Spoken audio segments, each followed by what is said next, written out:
नमस्कार, स्वागत है आपका भारत मौसम विज्ञान विभाग के दैनिक मौसम चर्चा में। मैं असीम कुमार मित्रा। आइए चलते देखते सबसे पहले पिछले 24 घंटों के दौरान मानसून की क्या गतिविधियां रही। सबसे पहले अगर हम सब डिविजनल मैप को देखें तो आप देखेंगे पूरे महाराष्ट्र में, गुजरात के भाग, झारखंड, पश्चिम बंगाल, कोंकण, गोवा, कर्नाटक के तटीय भाग, केरला, लक्षद्वीप गहरे नीले रंगों से दिखाया गया। काफ़ी अच्छी मात्रा में वर्षा हुई।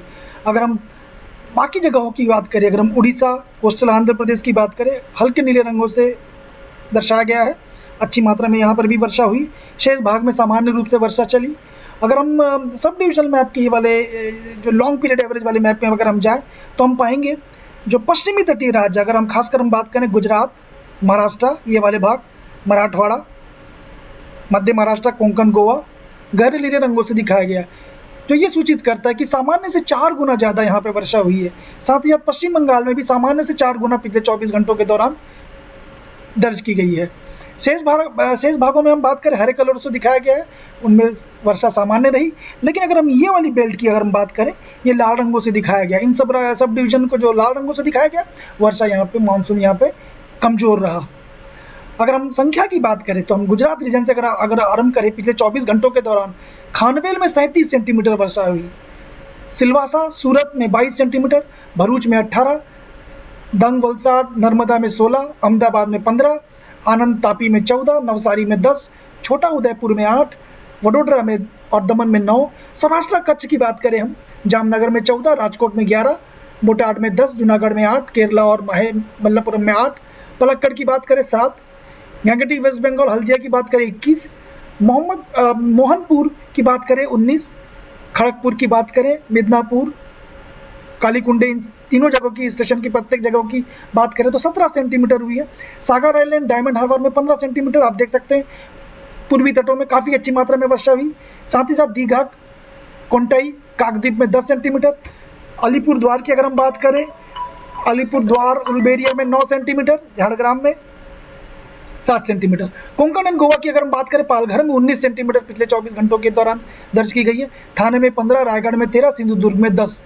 अगर हम मध्य महाराष्ट्र की बात करें, पश्चिम तटीय राज्यों की अगर हम बात करें तो मध्य महाराष्ट्र, नंदुरबार में 18 सेंटीमीटर, नासिक में 15, अहमदनगर में 14, जलगांव में 12, पुणे में 8, धुले में 7, मराठवाड़ा औरंगाबाद में 14। छत्तीसगढ़ की बात करें, बिलासपुर, मुंगेली में 8 सेंटीमीटर प्रत्येक जगहों पर, बलरामपुर में 7। पश्चिम मध्य प्रदेश, बरवानी की बात करें 9 सेंटीमीटर। अगर हिमाचल प्रदेश की बात करें, सोलन में 7 सेंटीमीटर। अगर हम कोस्टल कर्नाटक, उडुपी, अंकोला में बात करें 7 सेंटीमीटर। अगर हम शिवमोगा की बात करें 7 सेंटीमीटर। तो आप देख सकते हैं पिछले 24 घंटों के दौरान भारी से भारी, अत्यंत भारी और भारी वर्षा इन जगहों पे, इन स्टेशनों पे दर्ज की गई है। आइए चलते संयुक्त परिस्थिति देखते हैं क्या है। ये देखिए, इनसेट 3DR की सैटेलाइट की इमेजरीज अगर आप देखें, आपको 2 WML, जिसको हम कहेंगे गहरा कम दबाव के क्षेत्र दिख रहे हैं। पहला दिख रहा है आपको ये इस जगह पे, जो मुख्य रूप से ये साइक्लोन गुलाब के अवशेष है, जो वेस्टर्न पार्ट ऑफ विदर्भा में आपको दिख रहा है। और दूसरा जो आपको दिख रहा है गहरा कम दबाव का क्षेत्र, वो आपका उत्तर पश्चिम बंगाल की खाड़ी में, bay of Bengal, north west bay of Bengal और कोस्टल पश्चिम बंगाल में आपको देखने को मिल रहा है। तो ये 2 कम, या कह सकते हैं गहरे कम दबाव के क्षेत्र आपको दिख रहे हैं। अगर हम इनकी बात करें तो ये जो गहरे कम दबाव के क्षेत्र आप जो पहले वाला देख रहे हैं, जो चक्रवाती तूफान के अवशेष हैं, गुलाब के अवशेष हैं, ये गहरा कम दबाव का क्षेत्र अब गुजरात क्षेत्र, इससे सटे खंबात की खाड़ी पे स्थित है, ये वाले भाग। और इससे संबंधित, इससे क्या हुआ, इससे एक चक्रवाती, जिसको हम कहते हैं परिसंचरण, साइक्लोनिक सर्कुलेशन, एक इसमें से मिड ट्रोपोस्फेरिक लेवल तक ये फैला हुआ है। अब क्या होगा इससे, अगर हम देखें तो इससे पश्चिम उत्तर पश्चिम की ओर बढ़ने की और पूर्वोत्तर अरब सागर में एक डिप्रेशन का रूप लेने की संभावना दिख रही है कल 30 सितंबर 2021 के सुबह तक। तो ये डिप्रेशन का रूप कल सुबह तक लेने का इसमें संभावना दिख रही है। फिर क्या होगा, फिर इसके उत्तर पश्चिम दिशा में, ये वाले भाग में, फिर इसके पश्चिम उत्तर पश्चिम की ओर आगे बढ़ने की और तेज होने की संभावना है। और अगले 24 घंटों के दौरान ये चक्रवाती तूफान का रूप ले लेगा। तो इसके बाद क्या होगा, इसके बाद पाकिस्तान के करीब पश्चिम उत्तर पश्चिम की ओर बढ़ने की संभावना है। मेकरान तट, इस मेकरान तट के पास पहुंचने की संभावना है। हालांकि मुख्य रूप से हम कहेंगे कि भारतीय तट से ये दूर जा रहा है धीरे धीरे। अगर हम फिशरमैन, जिसको हम मछुआरों की सलाह देने की अगर हम बात करें, तो अगर हम पहले दिन की अगर हम बात करें तो आप देखिए, ये देखिए, ये जो गुजरात और ये सौराष्ट्र के कोस्ट के ये वाले भाग देखें, हवाओं की तीव्रता 50 से 60 किलोमीटर पर आवर है। और अगर हम गस्टिंग की बात करें तो गस्टिंग आपकी 70 किलोमीटर पर आवर है।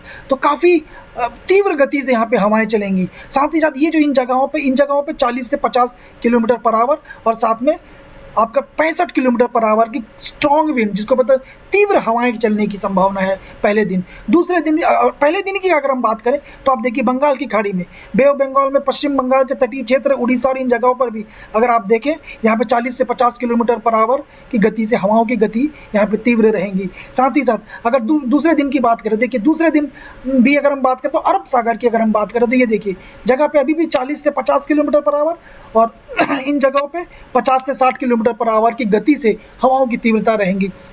साथ ही साथ अगर हम तीसरे दिन की बात करें, ये देखिए तीसरे दिन ये पूरे समूह, ये वाला पूरा समूह, हवाओं की गति काफ़ी तीव्र रहने जा रही है। ये आपके 50 से 60 किलोमीटर पर आवर की गति से जाएगी, गस्टिंग आपकी 70 किलोमीटर पर आवर की गति से जाएंगी। अगर हम चौथे दिन की बात करें, ये देखिए चौथे दिन की अगर हम बात करें, इस जगहों पे गति है 95 से 105 किलोमीटर पर आवर और अगर हम इसकी गस्टिंग की बात करें 115 किलोमीटर पर आवर।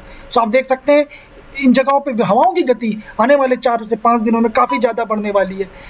मछुआरों को सलाह दी जाएगी इन जगहों पे वो ना जाए।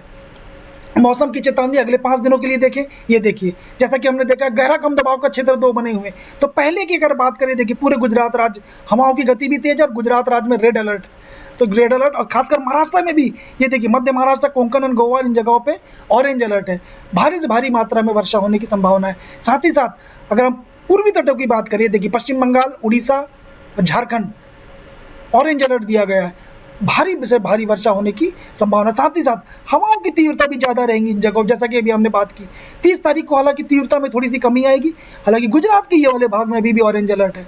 और साथ में 1 तारीख को अगर हम बात करें, 1 तारीख को 1 अक्टूबर की हम बात करें तो बिहार में ऑरेंज अलर्ट है, भारी से भारी वर्षा होने की संभावना है, क्योंकि यहाँ पे भी एक कम दबाव, एक गहरा कम दबाव का क्षेत्र बना हुआ है। बिहार की स्थिति 1-2 को जारी रहेगी। तो मुख्य रूप से अगर हम बात करें, गुजरात राज्य उत्तरी कोंकण में आज 29 सितंबर को भीषण वर्षा जारी रहने की संभावना है। उसके बाद ये घटेगी, तीव्रता कम हो जाएगी। लेकिन अगर हम पूर्वी तटों की बात करें, 29 से 30 सितंबर को गंगी पश्चिम बंगाल, उड़ीसा, झारखंड में और 30 सितंबर से 3 अक्टूबर तक बिहार में तीव्र वर्षा होने की संभावना है।